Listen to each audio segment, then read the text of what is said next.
हाय। Last lecture में हम लोग ने normal form rank find out करने का नॉर्मल फॉर्म किया था। उसके ऊपर एक सम है, थोड़ा टिपिकल है, वो सम कर लेते हैं और उसके बाद अपना लास्ट वाला फॉर्म करते हैं। ठीक है, so will be finding the rank. अपने को तो रैंक दिया ही है और ऐसा भी क्वेश्चन हो सकता है कि रैंक दिया है और पूछा ये है कि फाइंड समथिंग ऐसा, फाइंड द वैल्यू ऑफ के या तो फिर find the value of P. तो द क्वेश्चन इज यहाँ पे कि find the value of p if the question given is if the rank of the matrix is 1, 2, 3। तो तीनों अलग अलग सिचुएशन में हम लोग को ये बताने का है कि अपने को p का वैल्यू फाइंड आउट करना है। तीन अलग अलग सिचुएशन में अगर रैंक 1 होगा तो p क्या होगा, रैंक 2 होगा तो p क्या होगा, रैंक 3 होगा तो क्या होगा। This method, this like some does not require any form of rank. मतलब अभी जैसे नॉर्मल फॉर्म या तो फिर एक्लॉन फॉर्म, तो उसका कुछ जरूरत नहीं है। मतलब इसको नॉर्मल मेथड से निकालने का एक लॉजिकल सम है। अब इसमें दिया है a is equal to the matrix which is given is 3p p 3p और p और 3। सो डायगोनल में 3 है और non diagonal elements are p। Okay, और हम लोग को बोला है कि find the value of p if the rank of the matrix is 3, if the rank of the matrix is 3, 2 and 1 या तो फिर 1, 2, 3। पहली बात तो the first thing that comes to my mind is कि find the value of p बोला है rank 3। अब मेरे को याद है रैंक का कंसेप्ट जो सर आपने ट्रेडिशनल या तो फिर डेफिनेशन वाला जो अप्रोच मैंने बताया था उसमें क्या बताया था। द फर्स्ट सिनेरियो इज कि अगर किसी भी मैट्रिक्स का रैंक 3x3 मैट्रिक्स है तो उसका रैंक कहां से स्टार्ट होता है 0 से लेकर 3 तक।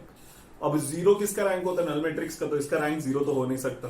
अब रैंक 3 होने के लिए the determinant should not be equal to 0। That means p का वैल्यू, मतलब p का वैल्यू फाइंड आउट करना है। अब p का वैल्यू फाइंड आउट करना है तो for rank 3 the determinant of this matrix should not be equal to 0। यहां पे ऐसे लिख के रखो, for rank equal to 3 the determinant here, ऐसे लिख सकते हो, the determinant of a should not be 0। मतलब जो वैल्यू p का आएगा यहां से ये कंसेप्ट से वो 0 नहीं होना चाहिए। तो 0 हो जाएगा तो इश्यू हो जाएगा।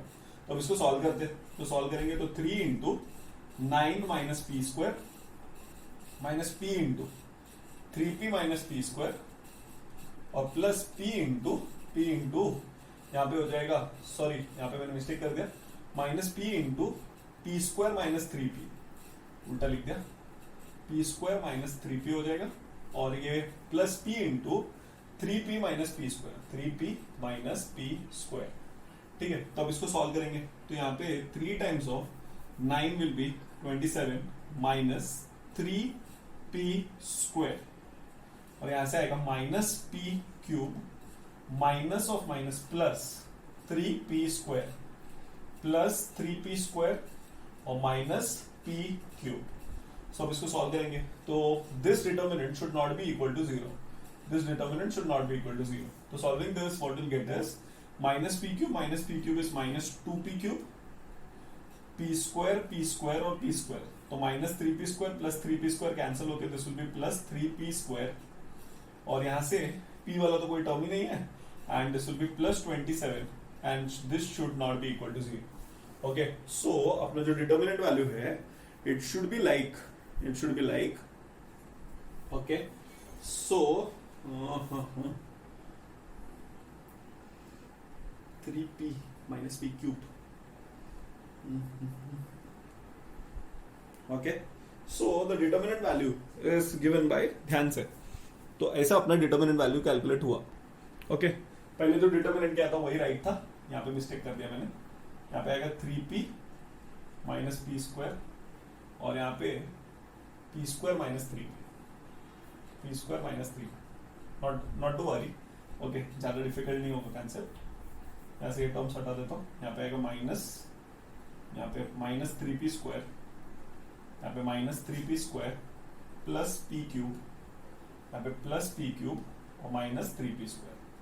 ठीक है, तो minus plus plus will be 2p cube minus 3 will be minus 9p square and plus 27, this should not be equal to 0। अब इसको सॉल्व करने का ट्राई करते हैं।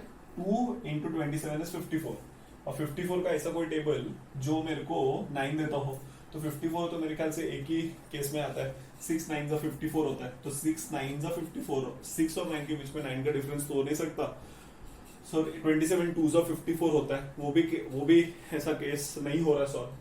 फिर अब सिंपल सा लॉजिक है, फिर इसको 3 से डिवाइड करेंगे, तो 3 से करेंगे 54 को, तो 3 से भी नहीं होगा अगर इनकेस उसको करेंगे तो 54 को, तो 18 3 जा 54 नहीं हो रहा है, तो इसको ऐसे छोड़ देगा, अपना वो क्वाड्रेटिक जैसा सॉल्व करेगा।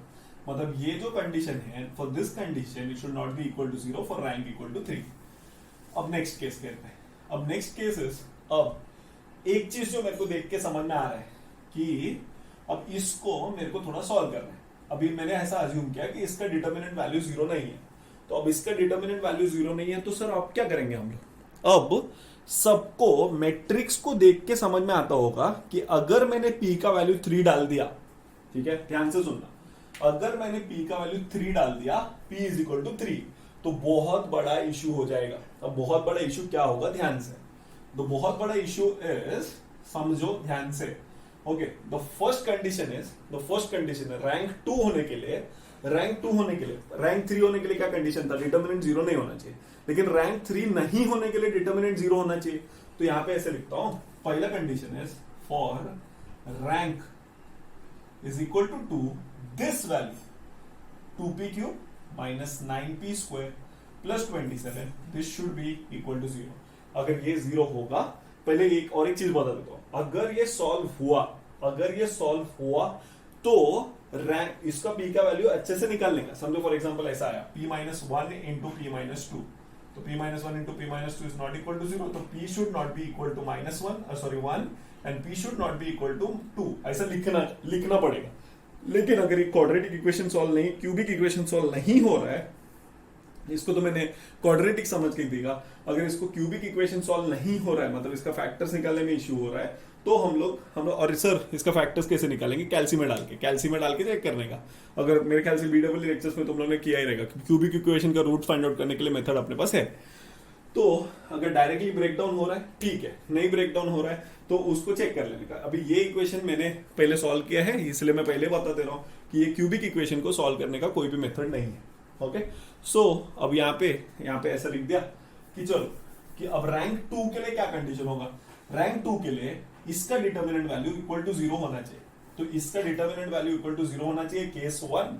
और केस 2 हम लोग क्या चेक करते हैं, एक माइनर्स चेक करते हैं, एक माइनर्स। अब एक माइनर्स चेक करते हैं, माइनर निकालते जाएंगे, तो माइनर निकालते जाएंगे तो उसमें p का वैल्यू मिलेगा कैसे सर। अब एकदम बेसिक लॉजिक है, उसके लिए दिमाग क्या लगाना पड़ेगा, ध्यान से। उसके लिए हम लोग एक सिचुएशन सॉल्व कर सकते हैं कि यहाँ पे डायरेक्ट ऐसा बोल सकते हैं, डायरेक्ट सुनना ध्यान से, उसमें तो कुछ लिखना भी नहीं पड़ेगा। डिटर्मिनेंट अगर 0 होगा, ये कंडीशन सेटिस्फाई करेगा तो डिटर्मिनेंट 0 होगा, p का कोई वैल्यू। लेकिन अगर मैंने p का वैल्यू 3 डाल दिया ना, 3, ये डिटर्मिनेंट 0 होना चाहिए केस 1, और p का value should not be equal to 3, because if p becomes 3 all the minors, तो मैट्रिक्स कैसा हो जाएगा 3 3 3 3 3 3 3 3 3, all the minors will be 0। तो all the minors will be 0, तो अगर माइनर सब 0 हो जाएगा तो सब माइनर 0, तो रैंक 2 होगा ही नहीं ना, तो रैंक 1 हो जाएगा। तो for that reason p should not be equal to 3। And for the third case, for rank equal to 3, for rank is equal to 3, sorry for rank equal to 1, पहला determinant 2p³ minus 9p² plus 27 का value 0 होना चाहिए और p का value 3 होना चाहिए। So sir क्या answer मिला हम लोग को 3 आंसर्स मिले। फर्स्ट ये कि अगर रैंक 3 चाहिए, तो this value should not be equal to 0 case 1। Rank 2 चाहिए तो ये 0 होना चाहिए और p का वैल्यू 3 नहीं होना चाहिए, और p का वैल्यू कुछ भी चलेगा, 3 नहीं होना चाहिए, बाकी कुछ भी चलेगा। और नेक्स्ट केस में for rank 1 this should be equal to 0 and the value of p should be equal to 3। This is a very very very important question that comes in the exam. मतलब ये हर college exam में कुछ ना कुछ तरीके से तो ये क्वेश्चन पूछा ही है। ठीक है, तो अब नेक्स्ट सर फॉर एग्जांपल जो आप ये वाला कंसेप्ट बता रहे थे, चलो एक सम और सॉल्व कर लेता हूं तुम लोग के लिए। ठीक है, अब एक क्वेश्चन और दिया है कि फाइंड p, सेम क्वेश्चन ऐसा है, find p if the matrix has rank, if the rank is equal to 1, 2 and 3। ठीक है, अगर रैंक 1 होगा तो क्या, रैंक 2 होगा तो क्या, रैंक 3 होगा तो क्या। ठीक है, अब क्वेश्चन मैट्रिक्स क्या दिया है, data matrix is equal to P P2 फिर 2 P and P और फिर नेक्स्ट P 2 and P। और मेरे को बोला है कि ये मैट्रिक्स में P का वैल्यू क्या होगा if the rank is 1, if the rank is 2 and if the rank is 3। the first thing that comes to my mind is क्या करेंगे सर इसमें पहले सॉल्विंग के लिए सबसे पहले for rank equal to 3, for rank equal to 3 the determinant of A should be equal to 0। ठीक है, determinant should not be equal to 0। तो रैंक 3 के लिए डिटर्मिनेंट 0 नहीं होना चाहिए। अब इसको सॉल्व करते हैं तो P into P square minus 2P, P square minus 2P minus P into 2P minus P square और plus 2 into 2P minus P square. फिर से कुछ तो मिस्टेक कर रहा हूँ, 2P minus P square and 2 into 4 minus P square and this value should not be equal to 0। ठीक है, तो अब इसको कैसे सॉल्व करेंगे, P cube minus 2P square minus 2P square plus P cube minus plus 8 minus 2P square is not equal to 0। ठीक है, तो अब यहां से कैसे सॉल्व करेंगे, this will be P cube minus 6P square 2P cube minus 6P square plus 8 is not equal to 0। तो अब इसको अगर हम लोग को कैलकुलेटर से सॉल्व करना है तो इसमें हम लोग को P का 2 वैल्यूज मिलेगा। ठीक है, तो इसमें हम लोग को P का वैल्यूज मिलेगा, इसमें हम लोग को 3 P का वैल्यूज मिलेगा। तो उसको सॉल्व करने के बाद the values will be P is equal to, या तो फिर अगर कैल्सी में इसका कैलकुलेशन बता देता हूं मैं। ओके वेट अ सेकेंड, कैल्सी में इसका कैलकुलेशन बताता हूं, चलो इसका कैलकुलेशन समझाता हूं। ओके, तो अगर कैल्सी दिखता होगा, अगर कैल्सी ऐसा है, ठीक है, तो उसमें हम लोग मॉड सेटअप में जाएंगे, मॉड सेटअप में 5th ऑप्शन सिलेक्ट करेंगे, मॉड सेटअप में 5th ऑप्शन, अभी दिखेगा कि नहीं आइडिया नहीं है मेरे को। ठीक है, मॉड सेटअप में 5th ऑप्शन और 5th ऑप्शन में जाने के बाद 4th सिलेक्ट करेंगे, तो उसमें कोएफिशिएंट्स मांगेगा। The coefficient of the first cube वाला term is 2, the coefficient of square वाला term is -6, the coefficient of P term, P स्क्वायर के बाद P होना चाहिए, उसका कोएफिशिएंट 0 डाल देंगे और the coefficient of the last term is 8, तो उसमें पुट करेंगे और इक्वल टू दबाएंगे तो अपने को x1 मतलब फर्स्ट P का वैल्यू -1 मिल रहा है और x2 का वैल्यू विल बी 2। तो P का 2 वैल्यूज मिल रहा है, तो P का ये दोनों वैल्यूज नहीं होना चाहिए। तो अगर P का वैल्यू -1 हो गया तो डिटर्मिनेंट वैल्यू 0 हो जाएगा और P का वैल्यू अगर 2 हो गया तो भी डिटर्मिनेंट वैल्यू 0 हो जाएगा। सो यहां से हम लोग को एक चीज क्या पता चलता है कि P का वैल्यू -1 और 2 छोड़ के बाकी कुछ भी हुआ तो चलेगा, लेकिन -1 और 2 हो जाएगा तो रैंक 3 हो जाएगा। ठीक है, तो इसको छोड़ के कोई भी वैल्यू डालेंगे तो रैंक 3 हो जाएगा। ठीक है, तो इस पे तो 0 आ जाएगा ना, इस पे अगर मैं 2 डालूंगा तो सब एलिमेंट 2 हो जाएगा, तो डिटर्मिनेंट वैल्यू 0 हो जाएगा। तो 0 डिटर्मिनेंट वैल्यू हो जाएगा तो रैंक 3 हो ही नहीं सकता ना। कंडीशन क्या है रैंक 3 होने के लिए, the determinant of the matrix should not be equal to 0। ठीक है, चलो तो अब ये हो गया for rank 3। Now I put P is equal to -1 डालेंगे तो P अगर -1 डाल देंगे तो डिटर्मिनेंट वैल्यू 0 हो जाएगा, तो therefore determinant of A will be equal to 0। अब हम लोग को P इक्वल टू -1 के लिए रैंक क्या होगा वो फाइंड आउट करना है। तो हम लोग क्या करेंगे, therefore A will be equal to, क्या लिखूंगा ध्यान से, -1 -1 2 -1 और -1 2 -1 2 एंड -1। अब देखो, ठीक है, डिटर्मिनेंट इसका 0 है, पता चल गया, तो इसका रैंक क्या नहीं हो सकता, 3 नहीं हो सकता। अब रैंक 2 के लिए क्या करते हैं, कोई भी माइनर निकालते हैं, तो हम लोग माइनर निकाल रहे हैं M11, तो फर्स्ट रो फर्स्ट कॉलम निकालेंगे, तो -1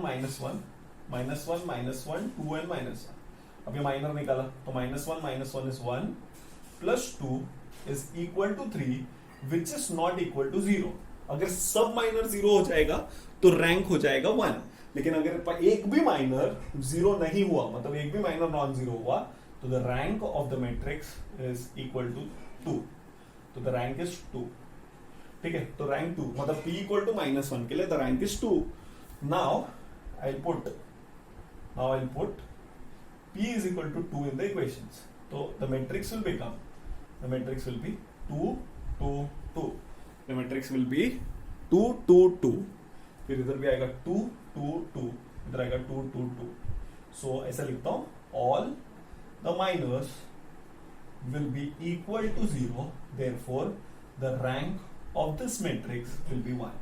तो all the minors ऐसा लिख सकता हूँ, और भी थोड़ा डिटेल में, of order 2, सेकेंड ऑर्डर, मतलब 2/2 का जितना भी माइनस निकालूंगा सबका वैल्यू 0 होगा.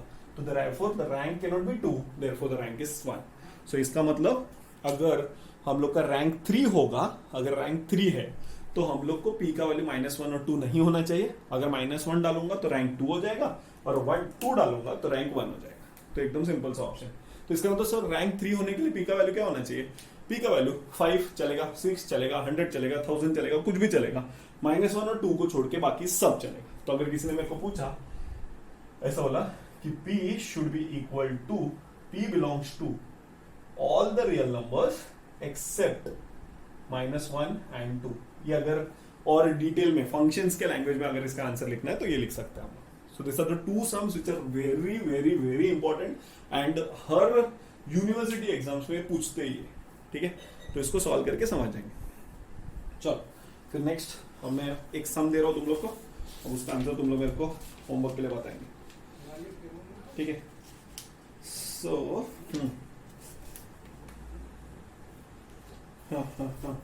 तो एक मैट्रिक्स दिया है ऐसा कि find the value of k,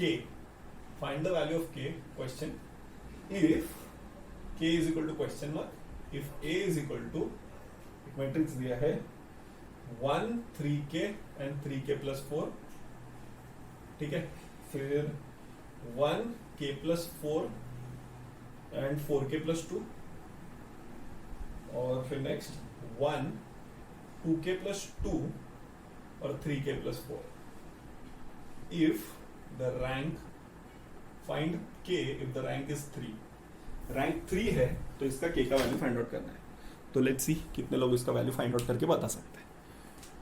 ठीक है, रैंक 3 होने के लिए क्या चाहिए? तो अगर किसी को ट्राई करना है तो रैंक 2 रैंक 1 देख लो. मैंने चेक नहीं किया है, तो रैंक 3 और रैंक 2 तुम लोग देख सकते हो, तो कुछ प्रॉब्लम नहीं है. ठीक है, चलो, so I will start with the next problem.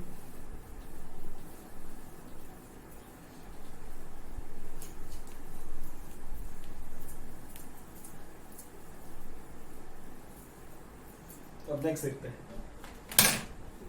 Next sum is the next form S. अब मेरे ख्याल से तो तीनों मेथड्स अपना कंप्लीट हो गया.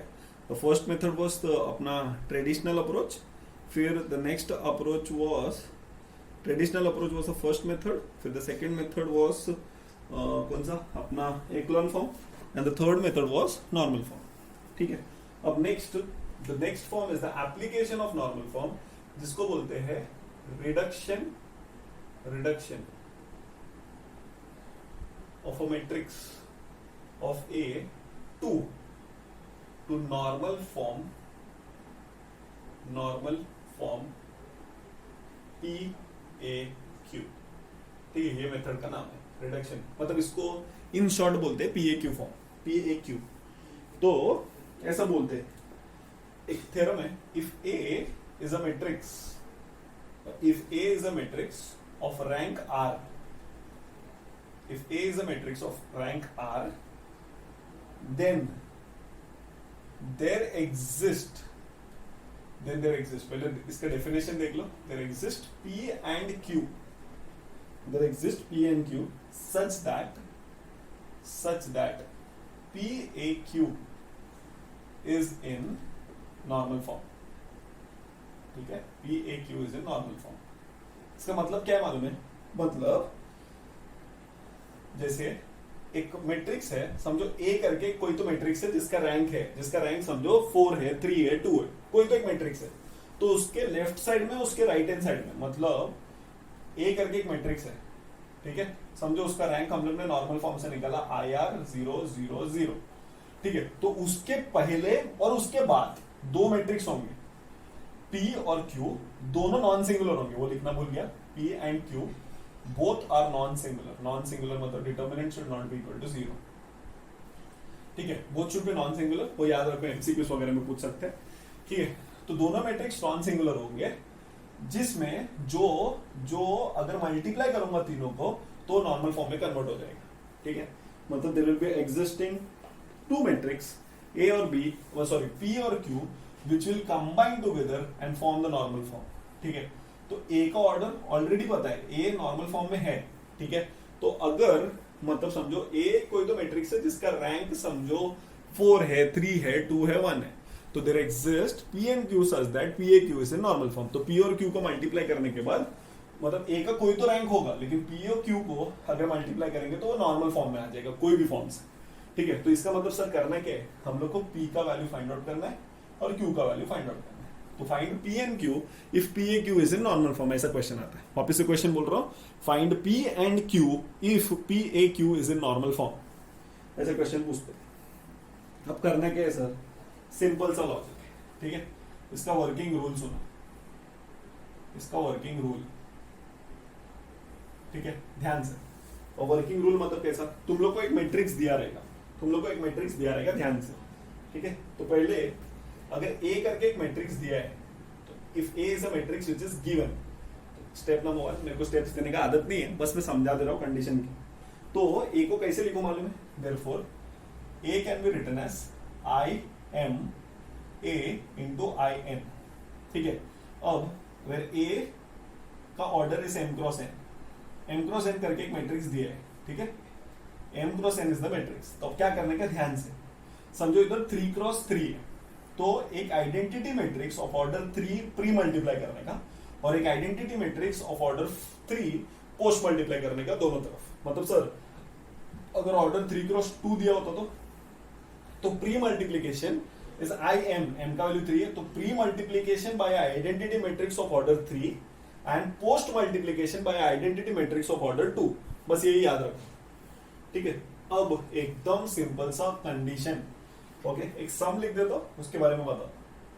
A का वैल्यू दिया है अपने को, ध्यान से, 1 1 1 1 -1 -1 3 1 1। अब इसमें बोला है find two matrix, find P and Q is equal to question mark if P A Q is in normal form. जैसा मैंने पहले बोला था, क्वेश्चन एकदम स्ट्रेट फॉरवर्ड होगा, ठीक है। तो अब फाइन, तो अब ऑल्सो बोला है, also find the rank of A is equal to question mark, rank of A क्या आएगा वो बता, ठीक है। तो P A Q is in normal form ऐसा बोला है, तो हम लोग ऐसे लिखेंगे, we know that A is equal to I3, मतलब एक ऑर्डर 3 क्रॉस 3 है, तो ये रो से उठाएंगे, में I, यहाँ पे भी I3, ठीक है। अब सब जगह भरना चालू करेंगे, ठीक है। तो सब जगह भरना चालू करेंगे, दैट मीन्स क्या, A का वैल्यू इधर, इधर आएगा 1 1 1 1 -1 -1 3 1 1। अब इसका प्री मल्टीप्लीकेशन में इधर लिखेंगे 1 0 0 0 1 0 0 0 1, और यहाँ पे A और यहाँ पे 1 0 0 0 1 0 0 0 1। मतलब हम लोग को क्या प्रूव करना है कि P A Q ये तीनों को मल्टीप्लाई करूंगा तो नॉर्मल फॉर्म आना चाहिए, मतलब इसको नॉर्मल फॉर्म बनाने जा रहे हैं। अब बता रहा हूं मैं मेन स्टेप, ओके। तो यहां पे लिखते हैं LHS को नॉर्मल फॉर्म में लेके आओ, नॉर्मल फॉर्म में लाओ, ठीक है। LHS को नॉर्मल फॉर्म में लेके आओ। अब नॉर्मल फॉर्म तो करने आता ही है, मैंने क्या बोला था, इसको 1 बनाएंगे बाय एनी मेथड, ठीक है। अब ध्यान से सुनना, ऑल द रो, अब इसमें 1 बनाएंगे और उसके नीचे रो ट्रांसफॉर्मेशन से 0 बनाएंगे और उसके बाजू में कॉलम ट्रांसफॉर्मेशन से 0 बनाएंगे, ठीक है। अब एकदम बेसिक थिंग, एकदम मजा आएगा तुम लोगों को करने में, कैलकुलेशन बहुत इजी है, बहुत इजी। क्या करने वालों में, ये किससे बना है, ये वाला, ये 3 यहाँ के रो से लिया है और ये 3 यहाँ के कॉलम से लिया है। एक एरो बना देता हूं, यहाँ के रो से ये आया है और यहाँ के कॉलम से ये आया है। तो जब भी इसमें रो ट्रांसफॉर्मेशन अप्लाई करेंगे तो इसमें इफेक्ट डालेंगे। और जब भी इसमें कॉलम ट्रांसफॉर्मेशन अप्लाई करेंगे तो इफेक्ट इसमें डालेंगे। तो जब रो करेंगे तो ये चुपचाप बैठा रहेगा, जब कॉलम करेंगे तो ये चुपचाप बैठेगा। बाकी सब बाकी सब कैलकुलेशन हम लोग आगे प्रोसीड करवाएंगे, एकदम सिंपल। तो रो transformation in the pre-multiplied matrix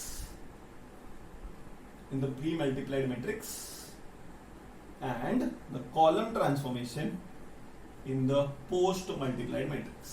That's it. And LHS को नॉर्मल फॉर्म बनाने के टाइम पे रो का जो भी चेंजेस होगा वो प्री मल्टीप्लाइड, मतलब इसमें चेंजेस करने का और इसमें डोंट यू थिंक जब जाके एक स्टेज पे ये नॉर्मल फॉर्म में कन्वर्ट हो जाएगा तब जब समझ आना कि पीए और क्यू का वैल्यू मिल गया, because PA Q normal form में आ चुका है। तो अभी ये आइडेंटिटी मैट्रिक्स बाद में जाके पी और क्यू बन जाएगा और right hand side normal form बन जाएगा। That's it. तो इसीलिए ऐसा बोला जाता है कि P A Q is in normal form. अभी ये नॉर्मल फॉर्म में है नहीं, इसको नॉर्मल फॉर्म में लेके आना, तो वही करना पड़ेगा स्टेप्स। ठीक है, चल फटाफट देखते हैं। अब इधर चेंजेस क्या है, R2 changes to R2 minus R1 and R3 changes to R3 minus 3R1। ठीक है, तो ये सब चेंजेस करना पड़ेगा फटाफट। तो मतलब सर इधर का चेंजेस किधर रिफ्लेक्ट करवाएंगे हम लोग, बस इसमें R लिखा तो इसमें चेंजेस, तो इसमें लिखेंगे 1 1 1 1 minus 1 0 minus 1 minus 1 minus 2 minus 1 minus 1 minus 2 3 minus 3 0 1 minus 3 इस माइनस 2 1 माइनस 3 इस माइनस 2। ठीक है, तो अभी खुश नहीं होना कि इसको माइनस कर देंगे, नहीं, अपना नॉर्मल फॉर्म है, ध्यान से। R2 minus R1 0 minus 1 minus 1 1 minus 0 1 0 minus 0 0 0 minus minus 3 इस minus 3 0 minus 0 1 1 0 0 A as it is, और यहाँ पे लिखेंगे 1 0 0 0 1 0 0 0 1। अब फर्दर चेंजेस। ठीक है, अब ये दोनों 0 बन गया। अब बाय यूजिंग कॉलम ट्रांसफॉर्मेशन, जब कॉलम करेंगे तो इधर चेंजेस करेंगे, तो C2 changes to C2 minus C1 and C3 changes to C3 minus C1। तो इसको 1 माइनस 1 0 1 माइनस 1 सॉरी माइनस 2 यहाँ पे आएगा, माइनस 2 ही रहेगा, ये 1 माइनस 1 0 हो जाएगा, माइनस 2 माइनस 0 माइनस 2 माइनस 2, यहाँ पे 1 0 0 यहाँ पे, और दिस इज इक्वल टू, ध्यान से, this will B 1 0 0 minus 1 1 0 minus 3 0 1, और यहाँ पे A एज इट इज। अब यहाँ पे C2 minus C1 is minus 1, 1 minus 0 is 1, 0 minus 0 is 0, 0 minus 1 is minus 1, 0 minus 0 is 0, 1 minus 0 is 1, and this will be 1, 0 and 0. ठीक है, तो this is the scenario. फिर next, अब आराम से सोच समझ के, अब बहुत सारे स्टूडेंट मेरे को यहाँ पे डाउट पूछते हैं कि सर अब हम लोग को ये एलिमेंट को 1 बनाने का है, तो आप कौन सा ट्रांसफॉर्मेशन यूज करोगे, रो की कॉलम?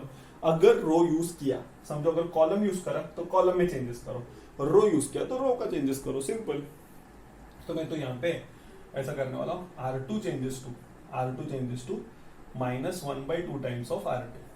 ठीक है, तो R2 changes to minus 1/2 times of R2। तो उधर का चेंजेस देख लेते हैं कि कैसे करेंगे, ध्यान से।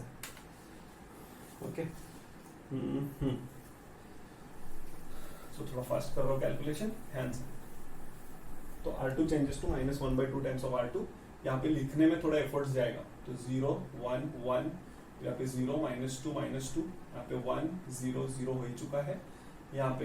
अब हम लोग को ये वाले पूरे रो को माइनस 2 से डिवाइड करना है, तो this will be 1/2, this will be minus 1/2, and this is 0, this is 1 0 0, and this is minus 3 0 1, and A will be as it is, और यहाँ पे भी 1 माइनस 1 माइनस 1, और यहाँ पे आएगा 0 1 0, और यहाँ पे 0 0 1। ठीक है, तो अब इन्हें चेंजेस कर दिया। अब इसके नीचे 0 बनाना है, अब इसके नीचे 0 बनाना है बाय यूजिंग रो ट्रांसफॉर्मेशन। तो R3 changes to R3 plus 2 times of R1 sorry R2, तो R3 plus 2 times of R3। तो ध्यान से, minus 2 plus 1 0 plus 0, minus 2 plus 2 0, minus 2 plus 2 0 हो जाएगा। ठीक है, अब ध्यान से यहाँ पे this will be 0 sorry this will B 1 0 and this will be 0 1 1, and इधर का चेंजेस सिंपल सा लॉजिक है, minus 3 plus 2 times of minus 3 plus 2 times of half is 1, तो minus 3 plus 1 will be minus 2 0 0 -1 is -1 और 1 - 0 will be 1. तो यहाँ पे रो का चेंजेस कर दिया और यहाँ पे आएगा 1 0 0 हाफ माइनस हाफ 0. यहाँ पे a यहाँ पे आ जाएगा 1 -1 -1 0 1 0 0 0 1. आई गेस इसके बाद का स्टेप तो एकदम इजीली प्रेडिक्ट कर सकते हैं. इसके बाद का स्टेप्स तो मेरे हिसाब से फटाफट ही होगा. इसमें माइनस ये, तो यहाँ पे लास्ट स्टेप करूंगा. यहाँ पे C3 changes to C3 minus C2. तो अब C3 माइनस C2 का चेंजेस इधर होगा. तो दिस विल बी 1 0 0 0 1 0 0 0 0 और यहाँ पे changes will be 1 0 0 half minus half 0 -2 -1 1 और यहाँ पे a as it is and this will be C3 minus C2. तो -1 minus of -1 will be 0 हो जाएगा. 0 minus 1 is -1 1 minus 0 is 1 -1 1 0 1 0 0. So now this is in the form of PAQ. तो PAQ, so therefore P is equal to this and Q is equal to this and the rank of A will be equal to two because यहाँ पे जो identity matrix बना है वो ऐसा बना है I2 0 0 0. मतलब इसको ऐसे लिख लो I2 0 0 0 ये ऐसा हो गया एंड दिस इज PAQ. तो हम लोग ने PAQ को फॉर्म में हम लोग ने लेके और P और Q का वैल्यू निकाल लिया. So this is the technique of answering any type of questions of normal form.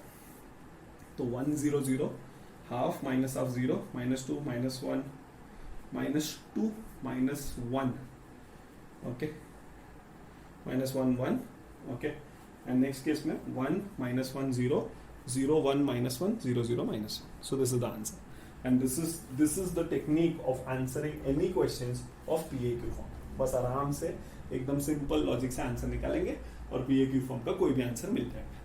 ठीक है. So we'll stop for here and we'll be continuing next time. Bye bye.